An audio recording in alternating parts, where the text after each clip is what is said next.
Ang pamana ay dapat pahalagahan. Dapat itong mahalin. Kasi ito yung pinaghirapan ng mga taong nauna sa'yo, yung pamilya mo, na pinatayo nila yung bahay or whatever it is, pinagyaman nila. Tapos ipinamana sa'yo because they trust you, they love you.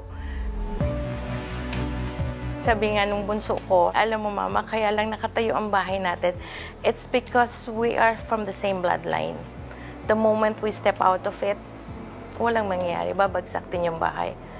Because meron ng mga lumang bahay dito sa Pasig na gano'n ang nangyari na the moment na umalis, nabenta nila or nasanla, wala.